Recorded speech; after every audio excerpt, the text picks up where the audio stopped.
Olá, eu sou o professor Eustáquio, do Instituto Federal Triângulo Mineiro, Campus Uberaba. O tema de hoje é sobre a Revolução Industrial e todo o seu processo. E também, por que não dizer, os movimentos sociais do proletariado, né? A Revolução Industrial é um processo que se iniciou lá na Inglaterra, a partir de 1760, né? E esse processo evoluiu até a quarta Revolução Industrial, né? Esse movimento, esse processo, consolidou o poder da burguesia, mas, por outro lado, ele também apresentou efeitos colaterais, como a poluição, o consumo excessivo das matérias-primas do planeta e também a exploração do proletariado. E, diante desse contexto, o proletariado se organiza, né, procurando implementar e conquistar os seus direitos e, através da conscientização e organização do movimento sindical, né, que começa também na Inglaterra, com as trade unions, o cartismo, até a consolidação de suas ideologias, a exemplo do socialismo utópico, do comunismo, do anarquismo, e até a Igreja Católica também estabeleceu sua doutrina, que é o socialismo cristão. Bem, é isso que nós vamos ver a partir de agora. Bem, esse conjunto de transformações técnicas, econômicas e sociais, que começou lá no século XVIII, substituiu a energia humana pela mecânica, né? A ferramenta pela máquina e o processo artesanal pela fábrica. E tudo isso pode ser considerado uma revolução porque teve um enorme impacto sobre a estrutura da sociedade, né? E cada vez mais, né, foi transformando o estilo de vida e, por que não dizer também, né, ela foi responsável pela grande urbanização, principalmente na Europa, Estados Unidos, Japão e alguns países que chegaram, né, tardiamente na Revolução Industrial, é exemplo do Brasil. Bem, a força motriz até então era manual, né? Era energia física, e cada vez mais com a mecanização, utilizando, né, nessa primeira fase, uma força hidráulica, né? E através da energia gerada pelo carvão, né, James Watt desenvolveu a máquina a vapor. E na segunda fase da Revolução Industrial, já no século XIX, né, a produção ela se consolida em massa, estabelece lá nos Estados Unidos com a produção em série, em linhas de montagem, e nessa segunda fase também já veremos a energia elétrica substituindo a energia a vapor. Na terceira fase da Revolução Industrial, né, já estamos no século XX, a partir do pós-guerra, e chega à terceira fase, já com a introdução da energia atômica, né, e os processos avançados de computação e automação. E a quarta Revolução Industrial, já com todo o seu aparato tecnológico, os sistemas cyberfísicos, a internet das coisas, Big Data, a computação na nuvem e a própria inteligência artificial. Bem, conforme já adiantamos, ela alterou o estilo de vida da sociedade, que cada vez mais foi modificada, aquele estilo de vida rural, né, passa a ser substituído pelo relógio da indústria, né? E cada vez mais essa vida vai se tornando mais urbana. no século XVIII, começando na Inglaterra, e se expandiu para a França, Alemanha, Estados Unidos e até o Japão, com a chamada Era Meiji. E esse processo produtivo cada vez mais ampliado consolidou o capitalismo e o próprio poder da burguesia.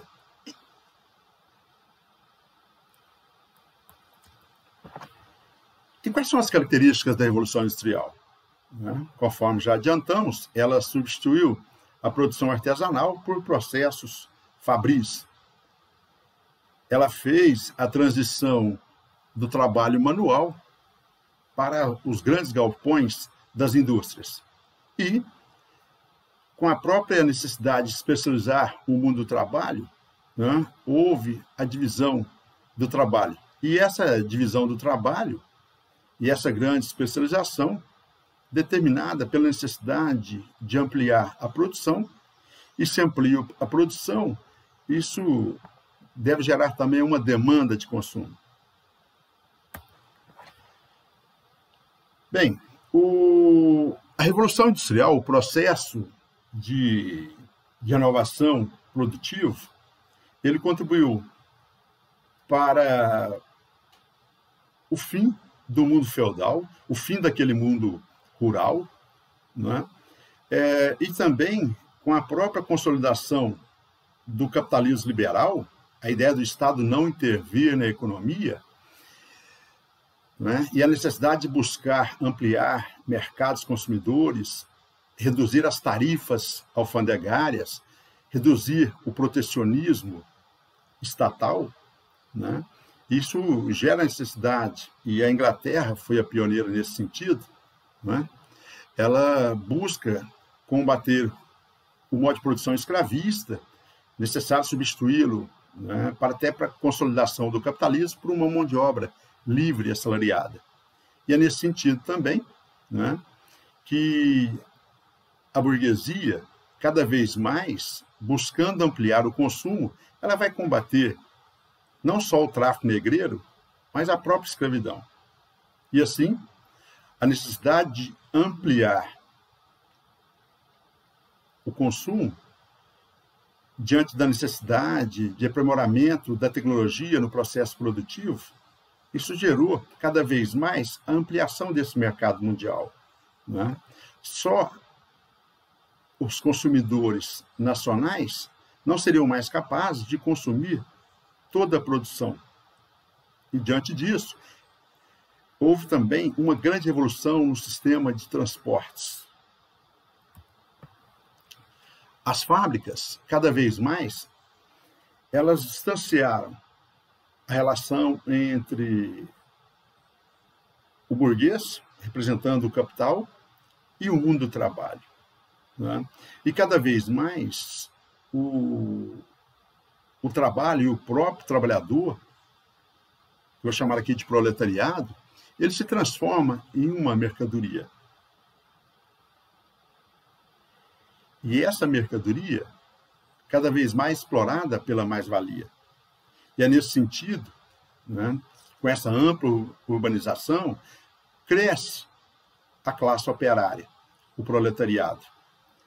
E cada vez mais esse sistema das fábricas foi substituindo as oficinas artesanais, que não conseguiam mais competir, não só com a ampliação da demanda, mas principalmente com a mecanização. E essa produção, cada vez mais em larga escala, gerava a necessidade também de expandir o mercado consumidor.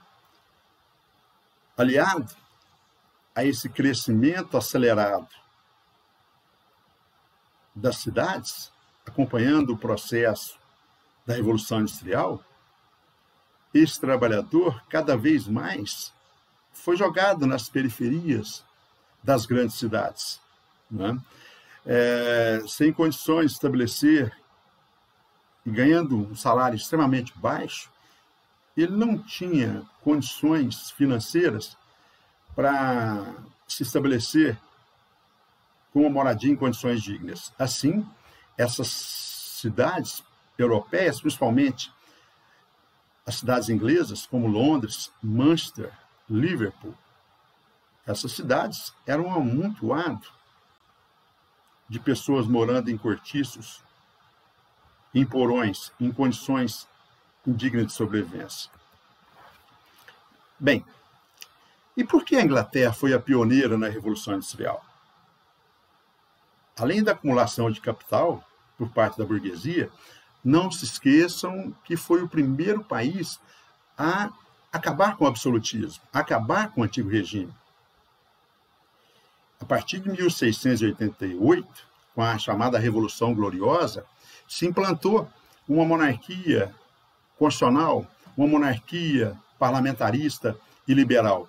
E a burguesia, passando a controlar o poder político, ela passa a estabelecer também o controle sobre o país, o controle sobre o parlamento.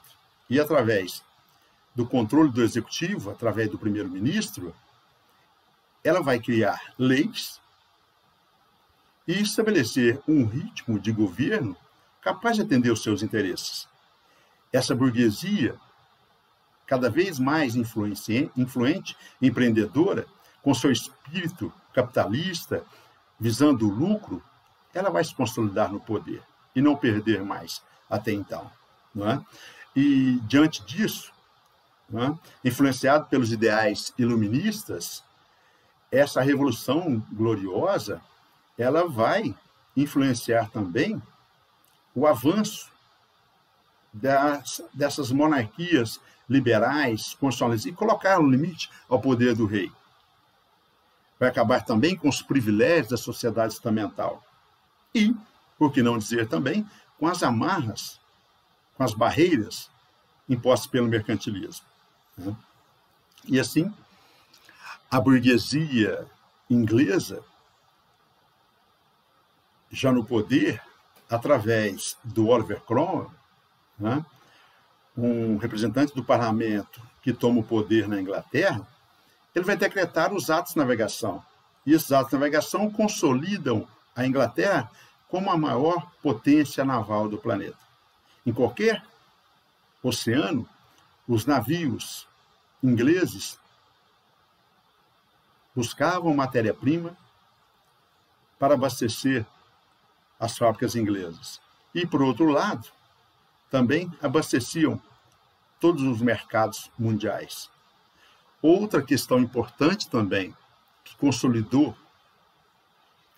a Revolução Industrial na Inglaterra, foram os enclosures. Né? O que foi esses enclosures? O cercamento dos campos. A terra se tornou propriedade. Os enclosures foram os grandes responsáveis por extinguir o feudalismo. E essa população servil, desempregada, ela acabou sendo responsável por migrar, estabelecendo um grande êxodo rural. E assim, esses trabalhadores servis, diante dos enclosures, esses campos cercados, tornando-se agora propriedade, não mais terras livres, isso acabou formando um exército industrial de reserva, com uma mão de obra extremamente abundante para abastecer as fábricas. E não se esqueçam também que a Inglaterra, além de toda a inovação tecnológica, ela tinha grandes reservas de ferro, carvão e também para a produção de lã, a matéria-prima para a Revolução Industrial. Com esses enclosures, no lugar dos campos livres, se estabeleceu agora a criação de ovelhas. E essas ovelhas produzindo lã para matéria-prima para a indústria de tecidos. E, posteriormente, com a própria importação também de algodão do sul dos Estados Unidos, das 3 colônias, e também do próprio Brasil e de outras partes do mundo. Bem, acumulação de capital, isso foi essencial. E como que a burguesia inglesa conseguiu acumular capitais para gerar a Revolução Industrial. No processo de transição do mundo feudal para o capitalismo, para o mundo do capital, ela explorou colônias. E se ela não tinha as melhores colônias, ela considerou também o contrabando, o tráfico negreiro. E, diante dessa situação, como grande potência, ela vai estabelecer também tratados comerciais extremamente favoráveis. Exemplo do Tratado de Panos e Vinhos. E quando, exemplo das guerras napoleônicas, quando Napoleão decretou o chamado bloqueio continental, ela estabeleceu acordos favoráveis, né?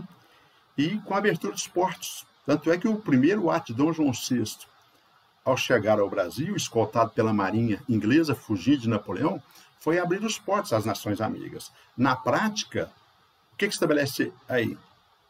A abertura dos mercados para os produtos ingleses. Além disso, o próprio processo, né, gerado pela necessidade de desenvolver máquinas mais modernas, né? Assim, essa primeira fase, cada vez mais a energia hidráulica, energia a vapor, o próprio carvão, substituindo a energia humana. Assim, amplia seus mercados consumidores. E uma característica interessante do capitalismo, né, é a demanda existente, né, para atender essa demanda cada vez mais crescente, essa produção cada vez mais crescente, é necessário também estimular o consumo. E assim, o mundo da propaganda também se desenvolveu nesse sentido. Nessa charge interessante, aqui vemos a evolução da humanidade na produção de ferramentas. O que nos torna mais humanos é a capacidade de produzir ferramentas, desde a idade da pedra, a idade dos metais, né, até a idade contemporânea, a chamada idade da informática. Bem, nesse processo de evolução do sistema produtivo, vamos relembrar ainda aquele modelo de uma oficina de fundo de quintal, a oficina doméstica, no modelo artesanal. As ferramentas mais simples, o artesão, né, ele é o dono da oficina, ele é dono dos meios de produção, ele é dono da ferramenta, ele é dono da matéria-prima, e é ele que controla todo o processo produtivo. Ele confecciona, ele vende o produto. E tudo isso controlado pelas corporações de ofício, surgidas lá no final da Idade Média, com a expansão do comércio e o próprio surgimento do capitalismo.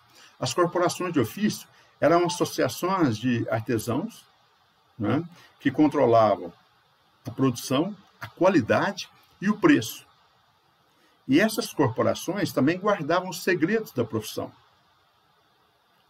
Esse órgão, a corporação de ofício, né, surgido lá no final da Idade Média, ela que controlava essas oficinas.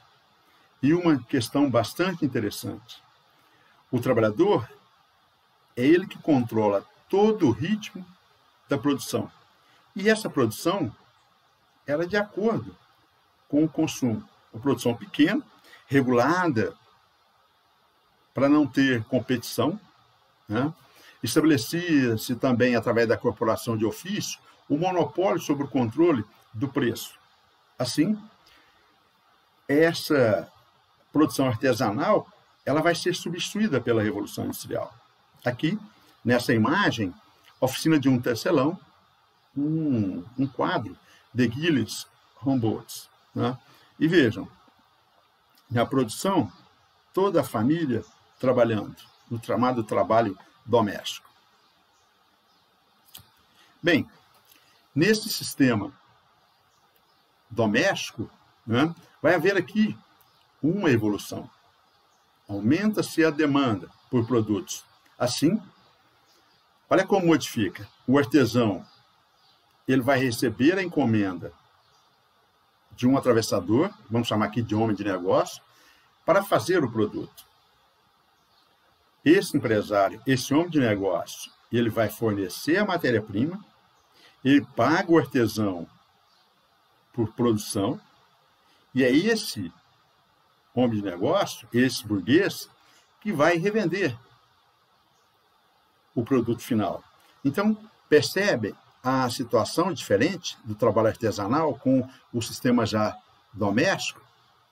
O artesão ele já não é dono da matéria-prima, ele é dono das ferramentas, mas ele não é dono mais da matéria-prima. Assim, esse empresário, que eu vou chamar de atravessador, ele, por ser dono da matéria-prima e ele que vai revender o produto final, o lucro maior não vai ficar mais com o artesão, né? Já vai ficar com esse burguês. E nessa evolução, né, do trabalho, agora já o trabalho chamado manufatureiro, esse empresário ele passa a agrupar, contratar os artesãos em grandes galpões, já é o embrião da fábrica. É ele, o empresário, que controla o ritmo de trabalho, o ritmo de produção. Ele paga por jornadas de trabalho, né? Esse artesão, ele agora se torna um freelancer e é contratado de acordo com a necessidade, de acordo com a demanda. E assim, já começa a estabelecer uma divisão de tarefas e o uso já de máquinas, ferramentas. Vejam a evolução do processo produtivo. E assim já chegamos nessa etapa da maquinofatura. O trabalho artesanal, a ferramenta passa a ser substituída pela máquina, o sistema fabril industrial. Esses galpões, né, nas fábricas, a produção agora vai ser não só mecanizada, mas em grande escala. E assim, cada vez mais vai haver a divisão do trabalho, a produção, já chegamos aí na produção em série, da segunda fase da Revolução Industrial, né? Os meios de produção, desde as máquinas, a matéria-prima, a própria energia, é tudo agora do empresário, do burguês. O proletariado, ele cada vez mais agora se torna uma mercadoria que ele vende a sua força de trabalho em troca de um mísero salário, e não é ele mais que controla o ritmo da produção. O relógio agora é a fábrica que determina a hora de entrar no trabalho, a hora de almoçar, a hora de parar. E essas jornadas de trabalho, dessas primeiras fases da Revolução Industrial, sem ainda uma lei trabalhista para proteger esse proletariado, essa hora de trabalho vai chegar aí a 16, 18 horas por dia, sem receber hora extra. E a máquina, cada vez mais, substitui aquele trabalho artesanal, técnico, manual do operário. Assim, cada vez mais, o trabalhador vai ser substituído pela máquina. E, com isso, esse trabalhador se torna alienado. Por quê? Além de ser explorado, ele não mais vai receber pela sua produção, porque o lucro vai ficar com o dono da fábrica. E, diante disso, esse trabalhador, que lá na produção artesanal ele dominava toda a técnica, ele era dono dos meios de produção, da matéria-prima, da ferramenta, ele não é mais. Ele vai ser apenas agora uma mercadoria, vai vender em troca de salário, na sua mão de obra em troca de salário. E cada vez mais agora, a dependência de tecnologia, a dependência de grandes máquinas, de grandes galpões, esse artesão não tem condições de comprar todo esse maquinário, que é extremamente caro, ele vai ser obrigado a se tornar um mero vendedor de sua força de trabalho. O trabalho, então, se torna uma mercadoria. O trabalhador, ele passa a ser alienado porque o que ele produz, ele não se apropria. Por quê? Porque o lucro do produto final ficará com o empresário.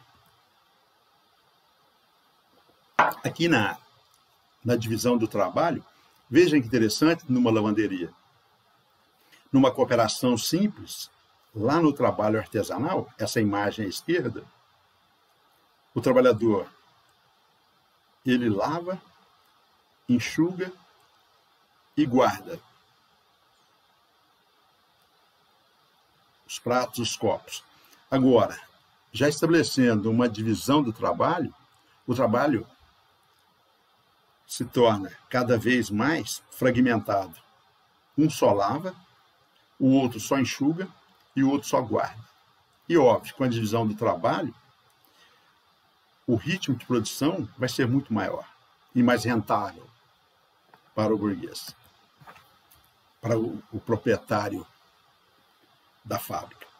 Bem, a primeira fase da Revolução Industrial, ela começa em aproximadamente 1760 e vai até 1860. Nesse século XVIII e até meados do século XIX, a matéria-prima será o ferro. A fonte de energia, dessa energia hidráulica, é o carvão e a máquina a vapor. O setor predominante é o têxtil e a matéria-prima, primeiro a lã e depois o próprio algodão, o linho e por aí vai. As empresas, até então, eram de pequeno e médio porte, e nessa fase é o capitalismo concorrencial, é o capitalismo industrial. A ideia de que o Estado não deve intervir na economia, que o Estado deve reduzir a sua participação nas empresas, as taxas alfandegárias devem ser baixas e prevalece aí a livre concorrência. Nessas imagens, temos aí o trabalho infantil nas indústrias de tecido, né? Vejam as condições precárias, né? Sem nenhum equipamento de proteção e, óbvio, o trabalho infantil sem regulamentação, nessas primeiras fases da Revolução Industrial. E por que o trabalho infantil era extremamente utilizado? Porque, obviamente, ganhava menos, né? E aqui, uma grande invenção. A locomotiva, a ferrovia, que encurtou distâncias entre a matéria-prima e a fábrica e o mercado consumidor. A segunda fase da Revolução Industrial já é o século XIX, a partir de 1860, e vai até aproximadamente a Segunda Guerra Mundial, né? 1945, 1950, Segunda Guerra, né? Quando termina em 1945. E nessa fase, já não é mais só a Inglaterra. Nessa fase, já não é mais a força motriz, já não é mais só o carvão, o vapor, né? A indústria já não é somente a têxtil. Grandes avanços na indústria química, na indústria de alimentos, né? A conservação dos alimentos, os enlatados, o congelamento, a indústria siderúrgica com a produção de aço, através do processo Bessemer desenvolvido na Alemanha, e a própria indústria automobilística, também na Alemanha, nos Estados Unidos e na Inglaterra. E cada vez mais, a fonte de energia é a eletricidade e o petróleo, com motor a combustão, substituindo o carvão e o vapor. É nesse período também grandes avanços na medicina, com desenvolvimento de antibióticos, de vacinas. E essa revolução industrial, também nessa segunda fase, ela transforma o capitalismo. Aquele capitalismo liberal, concorrencial, ele vai passar por uma metamorfose. Esse capitalismo vai se tornar agora monopolista financeiro, com grandes conglomerados de produção. O que vai acontecer? O grande capital dos banqueiros vai se fundir com o capital dos grandes industriais. E aí vão surgir as grandes multinacionais, as transnacionais. É nessa fase também da segunda Revolução Industrial que a Inglaterra não vai ficar mais sozinha. Ela vai passar a sofrer a concorrência também da França, da Bélgica, da Alemanha, Estados Unidos e até do Japão. E nessa fase, além das multinacionais, ou transnacionais, como queiram, vai surgir também os cartéis, as holdings, os grandes truchas. E quem passa a controlar a política e também a economia são os grandes conglomerados financeiros, os grandes barões das finanças. Bem, aqui algumas invenções dessa primeira e segunda fase da Revolução Industrial. James Hargreaves, a fiandeira de tecer, lá da indústria têxtil ainda. Arkwright, a máquina de tecer o algodão. O seu irmão, ou melhor, o Edmund Cartwright, o tear mecânico. O Thomas Newcomen e o James Watt, a máquina a vapor. O Stephenson, a locomotiva a vapor. Vejam que a grande fonte de energia desse século XVIII é a energia a vapor, né? Uma energia hidráulica ainda. Samuel Morse, o telégrafo, invenção já norte-americana, né? Isso encurta as distâncias da comunicação, porque antes do telégrafo, né, com o chamado código Morse, né, as correspondências eram através de cartas. Imagina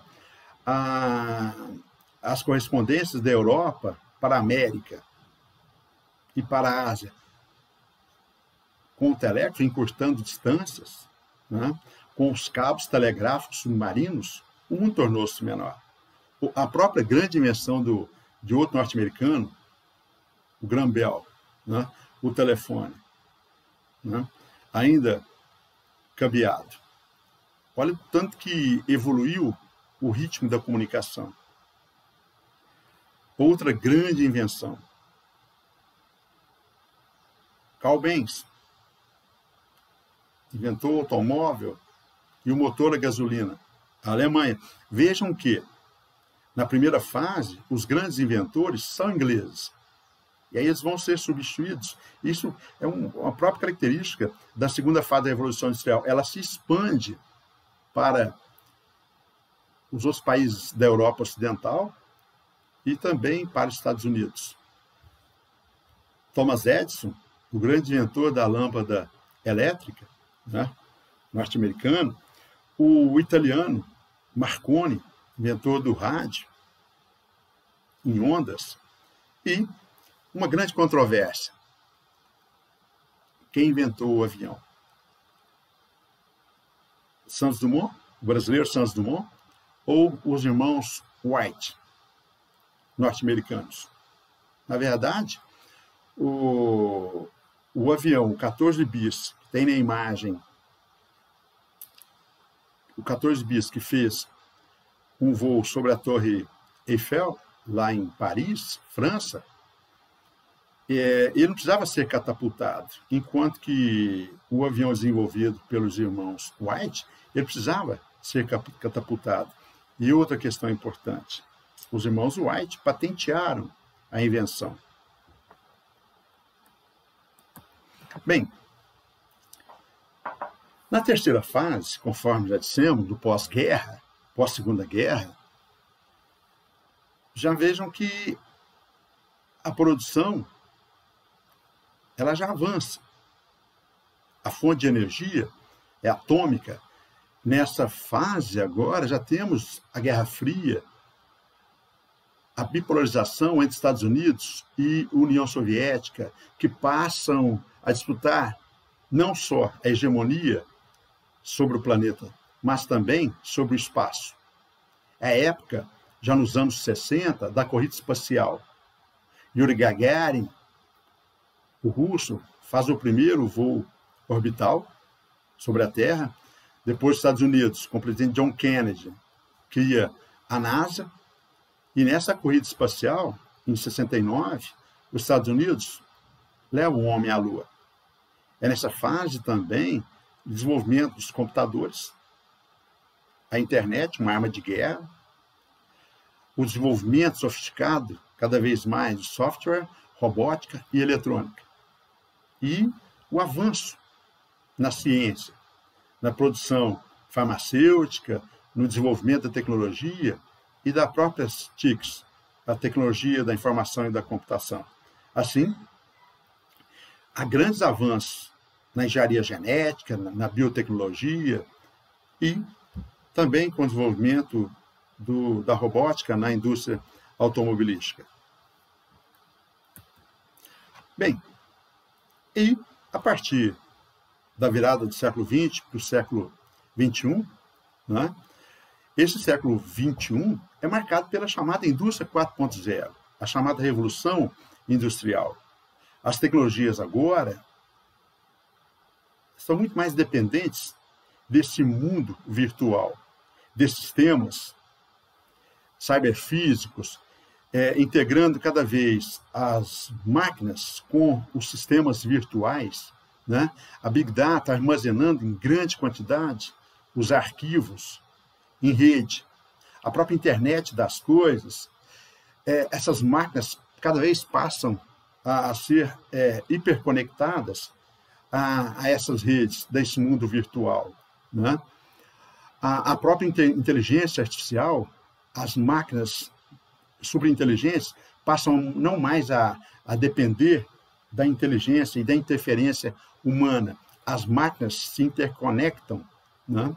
A própria nanotecnologia microscópica, menor ainda, e a própria computação na nuvem, né? Esses servidores passam cada vez mais a ser compartilhados, interligando arquivos pela internet, né?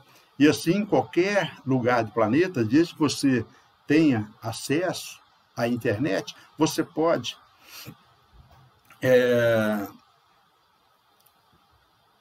pesquisar seus arquivos em nuvem. E assim, vejam que cada vez mais esse aumento da produtividade, a ideia qual é? É diminuir cada vez mais os custos de produção.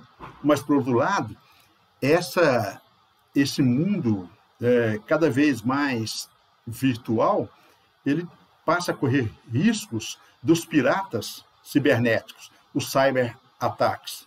E o grande efeito colateral desse processo, o desemprego estruturante e estrutural, né? Vejam que muitas vantagens desse processo, mas, por outro lado, né, tem problemas gravíssimos, né, nesse sentido do desemprego. E quem vai consumir esses produtos?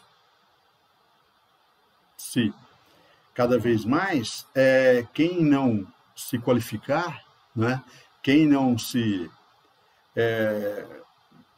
conseguir acompanhar e aprimorar todo esse processo de desenvolvimento tecnológico, ele vai ficar desempregado, né?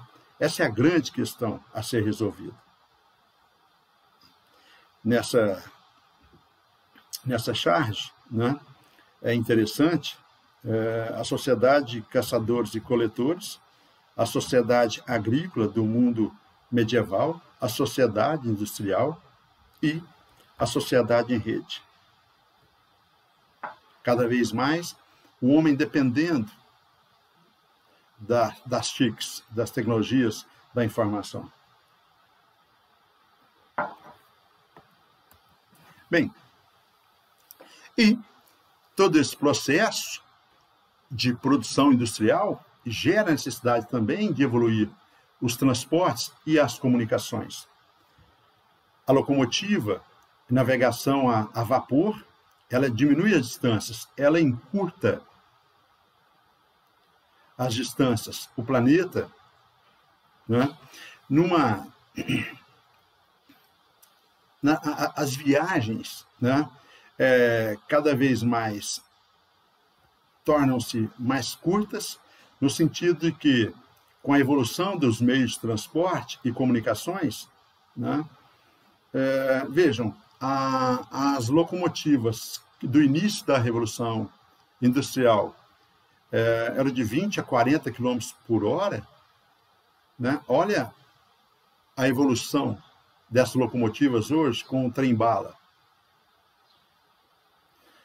Os próprios automóveis da segunda fase da Revolução Industrial, lá no início do século XX, olha a evolução desses meios de comunicação. A própria evolução também com o telégrafo, o rádio, o sistema de correios, agora com o próprio sistema de telefonia celular, a não mais necessidade dessa comunicação ser cabeada, mas via satélite, o mundo tornou-se muito menor, encurtando distâncias. E a própria evolução também dos motores, né?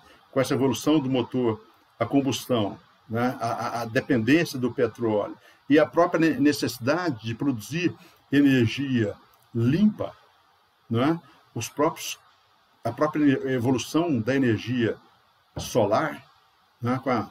Com as casas inteligentes, né? As fábricas inteligentes e, óbvio, esse motor a combustão, ele gera muita poluição.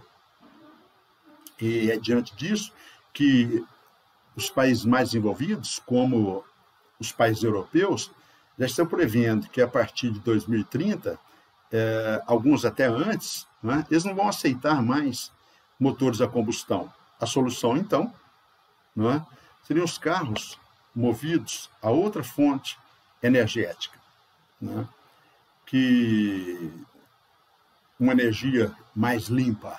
E aí o grande inovação com os automóveis Tesla, lá nos Estados Unidos. Bem, quais as consequências econômicas de todo esse processo? A hegemonia desses países que detêm a tecnologia, começando na Inglaterra, se expandindo para a França e saindo da Europa, na América, Estados Unidos e o Japão.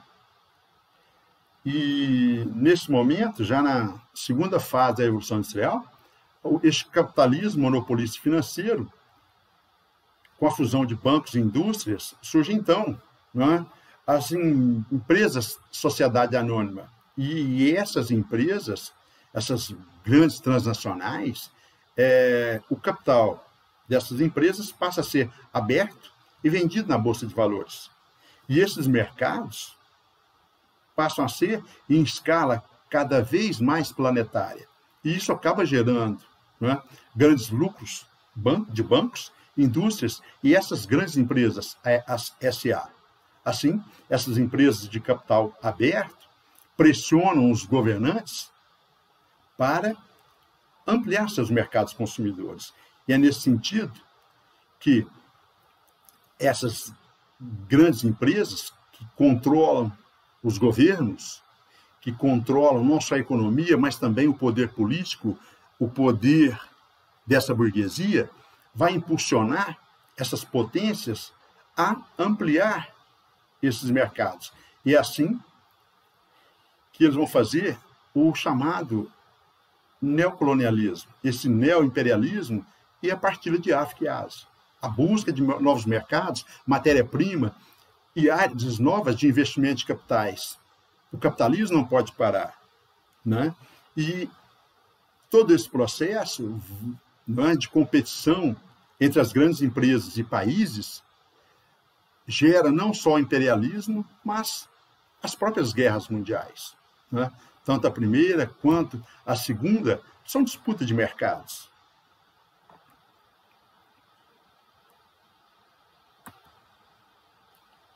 Bem, e nesse sentido, nessa segunda fase da Revolução Industrial, né, com a fusão do capital dos bancos com as indústrias, gerando então essas multinacionais que passam a controlar, monopolizando os mercados, porque elas têm capital, elas têm tecnologia de investimento, elas controlam os governos e não só as empresas. E para evitar alguns riscos, elas passam a fazer uma concentração horizontal com os cartéis. Essas empresas de um mesmo ramo combinam os preços e as condições e o ritmo de produção, elas controlam de forma combinada os lucros e, com isso, o objetivo qual é? É não ter concorrência. Isso, apesar de ser proibido, existe até hoje, né? Essa produção cartelizada.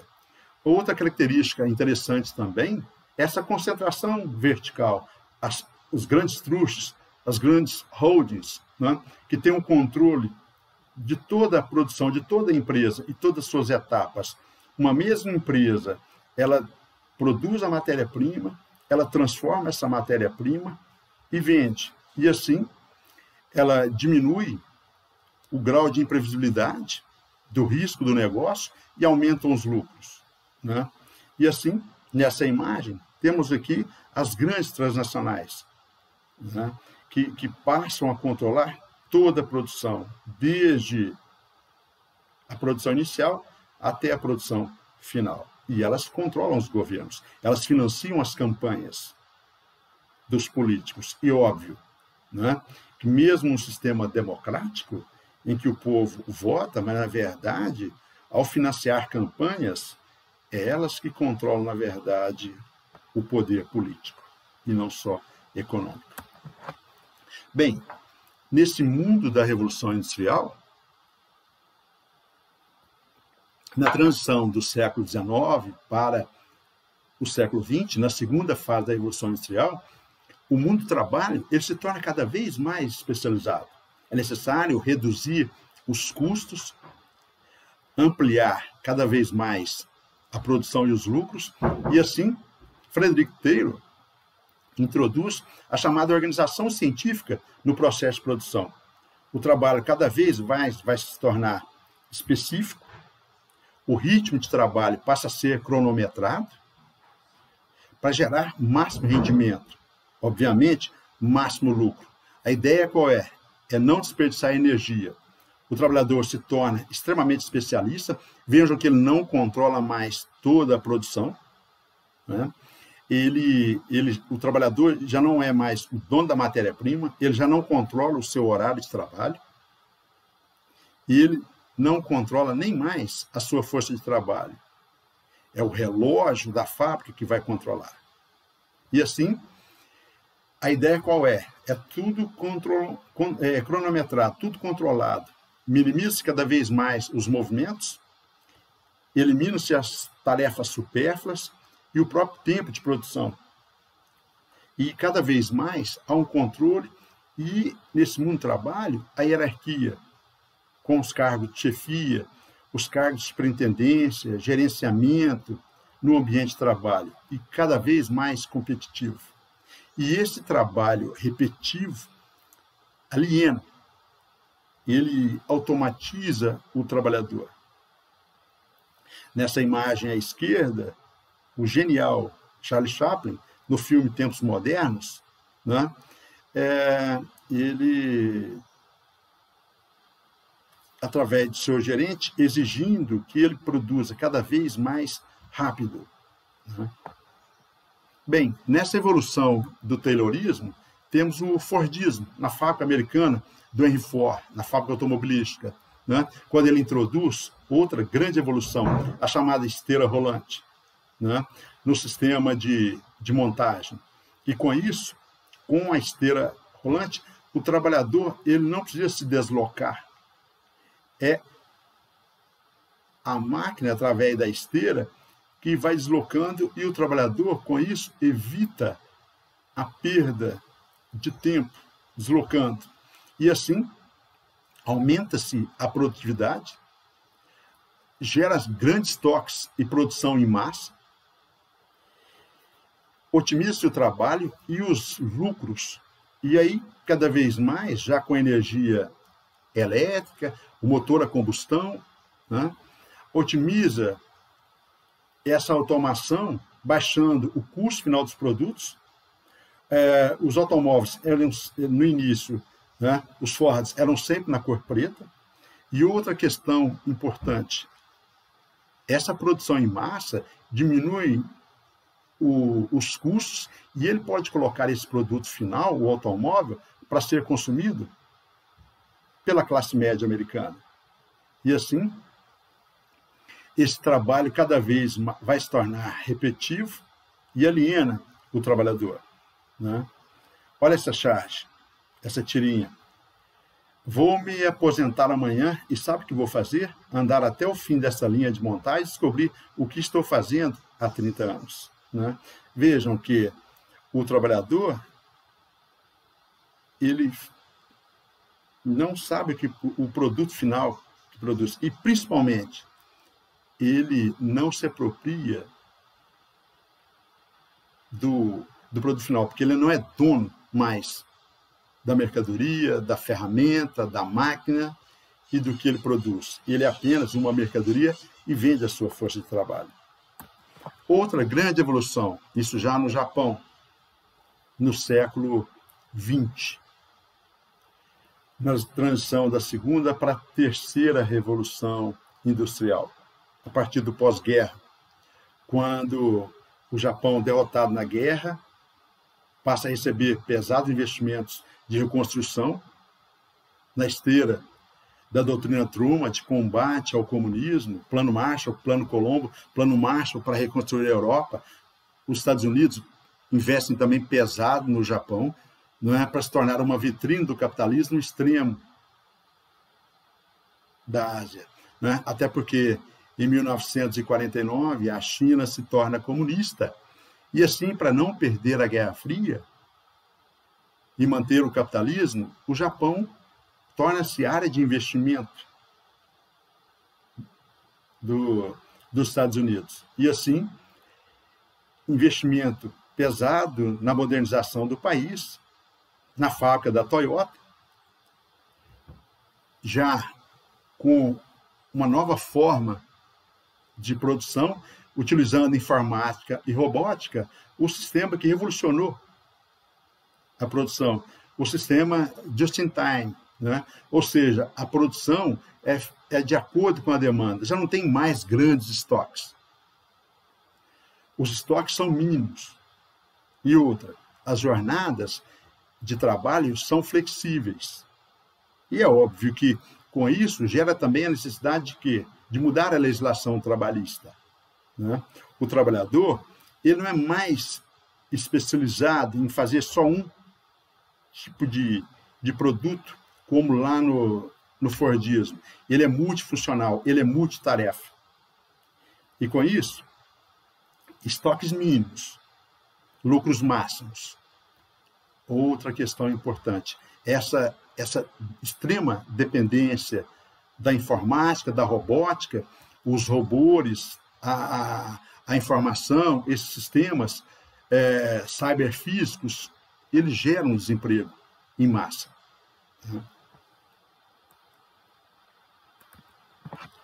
Bem,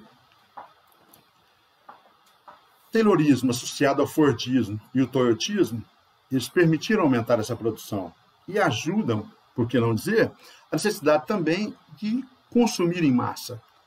Qual o efeito disso?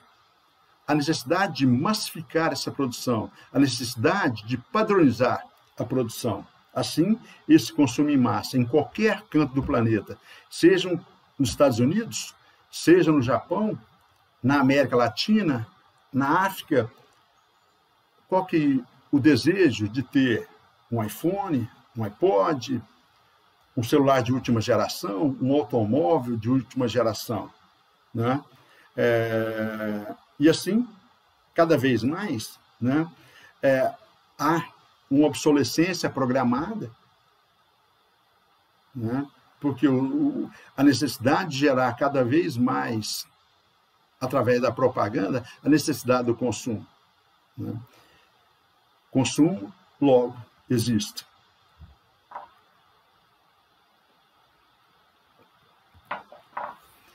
As consequências sociais, começando aqui com a Charlie da Mafalda, que eu gosto muito, né? Tudo bem, transformar para ganhar, trabalhar para ganhar na vida, claro, mas por que é preciso desperdiçar a vida que a gente ganha trabalhando para ganhar a vida? Essa é a grande reflexão do Quino, o chargista argentino que morreu recentemente. Grande Quino, né? Essa reflexão. Para que trabalhar tanto? Para que consumir tanto? Né? É uma reflexão que devemos fazer. Bem, essa Revolução Industrial, ela tem consequências sociais extremamente preocupantes. Amplia-se a desigualdade social, cada vez mais o distanciamento entre aqueles que detêm a tecnologia, aqueles países que detêm a tecnologia, aqueles trabalhadores que conseguem consumir esses novos produtos e a massa de desempregados. O que fazer com essa massa de desempregados, né? As condições de trabalho, né, lá do início da Revolução Industrial, as longas jornadas de trabalho, também do início da Revolução Industrial, sem uma regulamentação, né? Os salários aviltantes, o trabalho insalubre, naquele ambiente de trabalho, no início da Revolução Industrial, sem uma legislação trabalhista, sem previdência social, aposentadoria, né? Enfim, as próprias doenças geradas por esse excesso de trabalho, esses problemas psicossociais, cada vez mais as sociedades do mundo do trabalho estão doentes, né? E o que Marx já preveu, o aumento do exército industrial de reserva, né?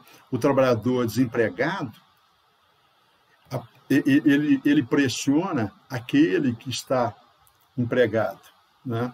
E assim, o empresário que sabe que tem um exército industrial de reserva, um exército de mão de obra, para que ele vai aumentar o salário daquele que está trabalhando, se ele tem um para contratar e substituir, ganhando cada vez menos? Bem, e adiante disso, as consequências sociais, isso gera no mundo do trabalho uma satisfação. E o primeiro movimento organizado, lá do século XVIII, lá do início da Revolução Industrial, ainda na primeira fase, Ned Ludd, o ludismo, ou o movimento ludita,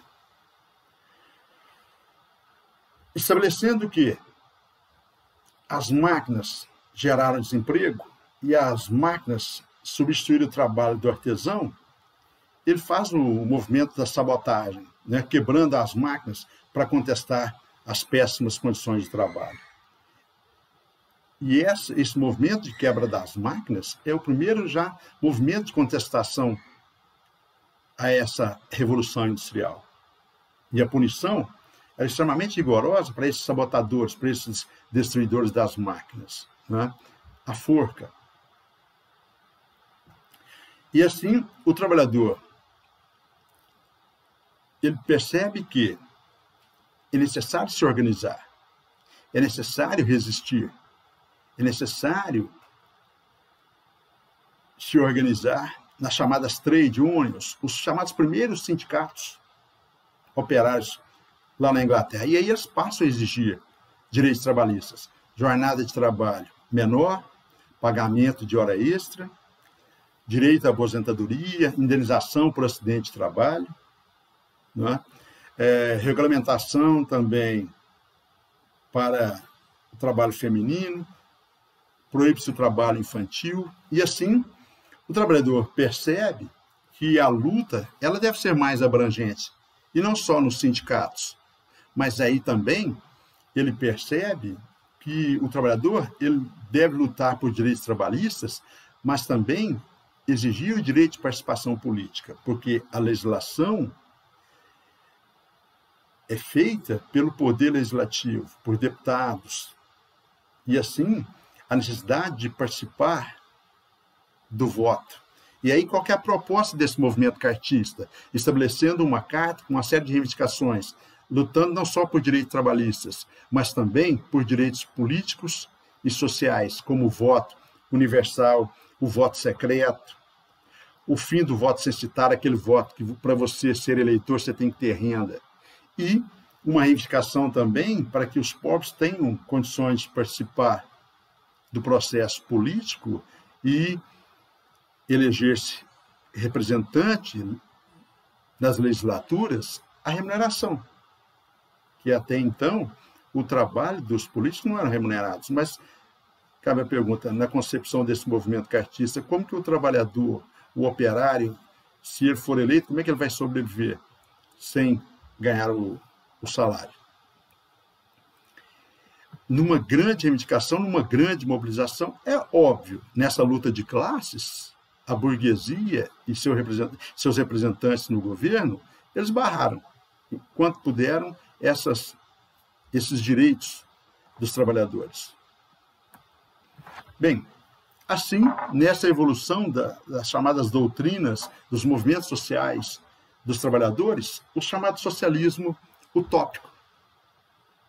Lembrando da utopia, né, do lugar nenhum do mundo do trabalho. Qual que seriam as ideias de Fourier, Saint-Simon, Robert Owen, Blanc e Proudhon? Eles propõem ideias para melhorar as condições de trabalho, mas sem romper com o capitalismo. Karl Marx vai chamá-los de utópicos, de sonhadores, no sentido de que a ideia desses socialistas utópicos é criar condições dignas para os trabalhadores, onde eles tivessem acesso à moradia, emprego, creches para os filhos, escolas e condições dignas de trabalho nas fábricas. A ideia é reduzir a jornada de trabalho, mas sem romper com a propriedade burguesa dos meios de produção. E aí, qual seria a ideia desses falancérios do Fourier? Não é? Cada um trabalharia numa ocupação que ele mais se identificasse e ele produzisse, o que ele produzisse seria de todos. Né? E nessa sociedade fraterna, de colaboração entre patrões e empregados, uma sociedade livre e igualitária com bem-estar social. É óbvio que o capitalismo ele não é tão humanitário assim.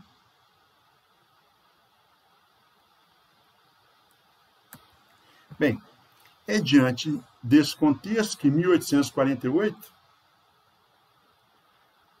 Karl Marx e Engels, os alemães, né, lançam o Manifesto Comunista e depois o próprio Capital. E o que ele propõe? Que para o trabalhador melhorar suas condições de existência, ele deve romper com a burguesia. Os meios de produção devem passar a ser controlados. Né? A ferramenta, a fábrica, a produção de energia, o próprio governo, né, deve ser controlado pelo proletariado. E assim, ele estabelece que, da mesma forma que um dia a burguesia tomou o poder da nobreza e tomou o poder dos reis, o trabalhador deve se organizar para acabar com a exploração e quebrar as correntes da exploração capitalista. E para isso o trabalhador deve se conscientizar, né, e lutar por seus direitos. E no modelo marxista, né, o trabalhador deveria fazer uma revolução para implantar esse Estado socialista e tirar a burguesia do poder, acabar com o capitalismo e as próprias desigualdades sociais. Então, como seria esse Estado socialista? A economia seria toda planejada, toda estatal.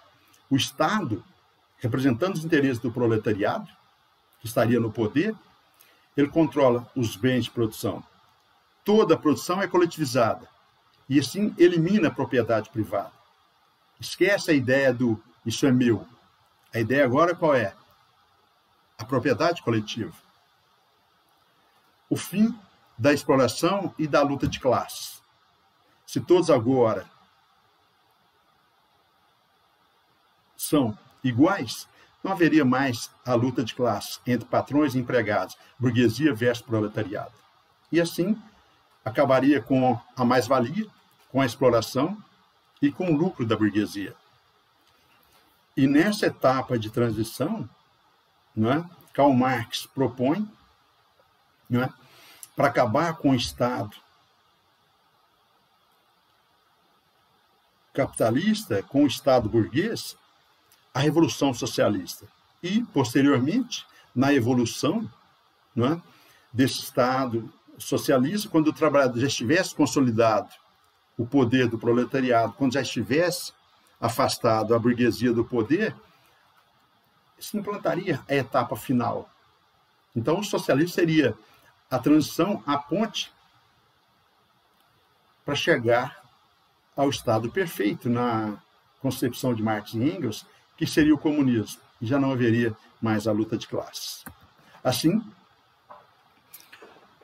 esse socialismo científico de Marx e Engels, ele propõe a dialética, o materialismo histórico, quando ele estabelece que toda sociedade é determinada pelas condições socioeconômicas, ou seja, vamos relembrar, lá na pré-história, qualquer um modo de produção, ainda não havia propriedade privada. Tudo era coletivo. O modo de produção primitivo, tudo era de todos. A terra, a ferramenta, e tudo era distribuído. A coleta, a produção, tudo era dividido entre todos. Com o avançar da sociedade, o modo de produção asiático, Egito, Mesopotâmia, quando o Estado passa a controlar esses meios de produção. E já em Grécia e Roma, o modo de produção escravista. Na Idade Média, o modo de produção feudal. E vejam que cada vez mais vai se distanciar entre os que detêm os meios de produção, ele chama isso de infraestrutura, que é dinheiro, capital, de investimento, as terras, as fábricas, tudo isso, as ferramentas, pertencem aos 11 meios de produção. No caso, o capitalismo é o burguês. E esse dono dessa chamada infraestrutura, ele vai controlar também a chamada superestrutura, que é o Estado. E esse, no sistema capitalista, quem controla os meios de produção, quem é dono das fábricas, das terras, dos bancos, é o burguês. E ele controla a superestrutura, que é o Estado, a justiça, a polícia, os políticos, na concepção de Marx e Engels, eles existem para consolidar e privilegiar o poder da burguesia. A própria religião, na concepção, por isso os comunistas são ateus, por isso que os marxistas são ateus, porque na concepção de Marx, a religião é o ópio do povo. Ela contribui para o trabalhador não se rebelar contra o poder burguês.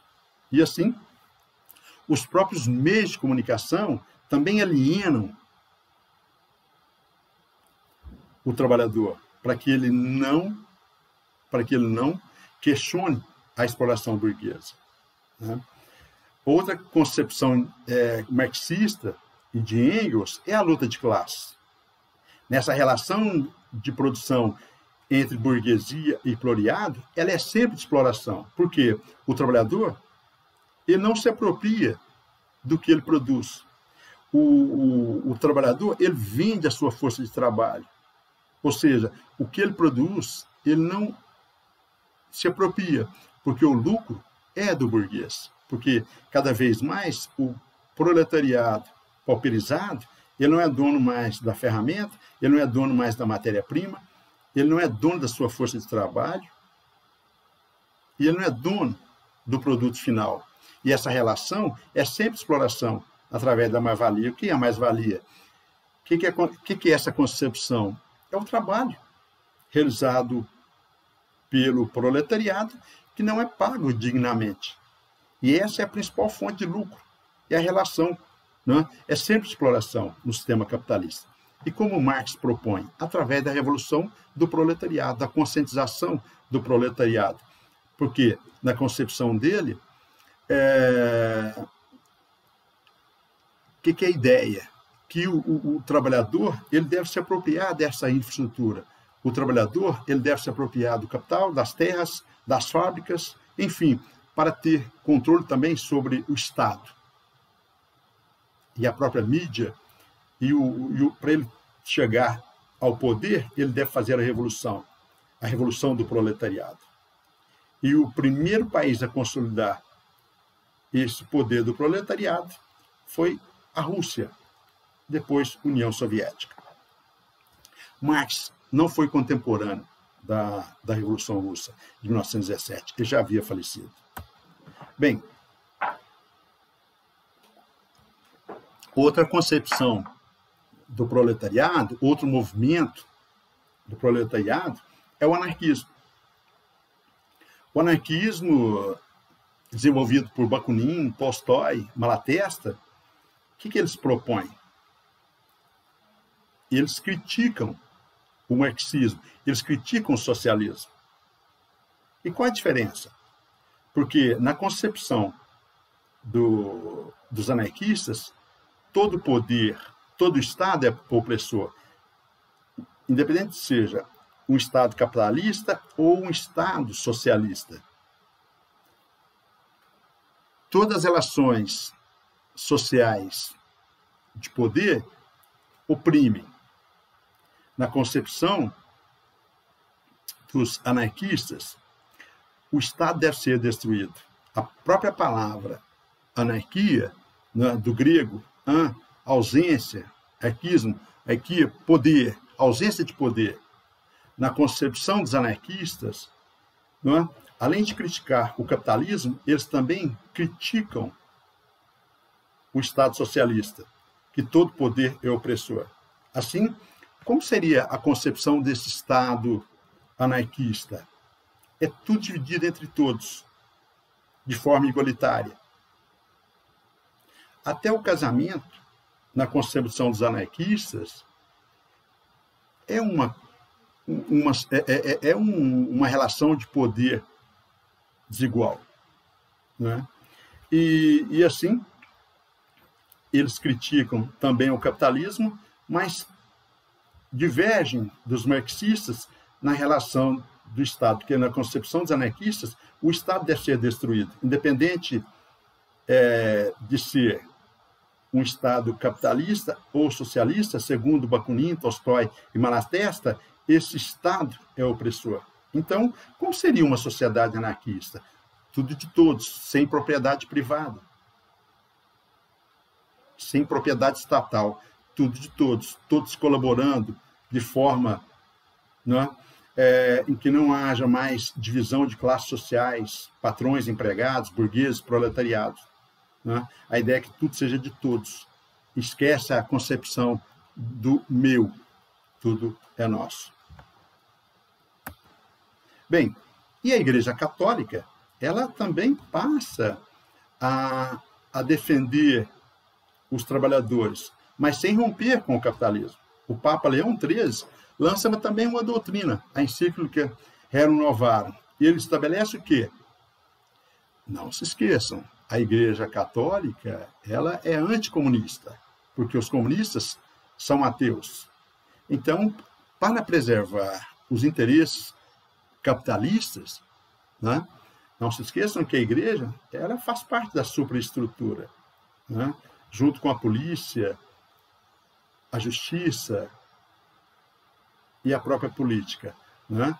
Ela existe para estabelecer a dominação da burguesia. E assim, o que ele propõe? Reformas sociais, melhorar as condições de trabalho, melhorar as condições do trabalhador, com melhores salários, diminuir a jornada de trabalho, né? Estabelecer leis trabalhistas, aposentadoria, né? Proibir o trabalho infantil, diminuir a exploração do patrão sobre o trabalhador. E é óbvio, por que a igreja está preocupada em humanizar o capitalismo, em melhorar as condições de trabalho? Para que o trabalhador não se revolte contra o sistema capitalista. É isso. Um abraço.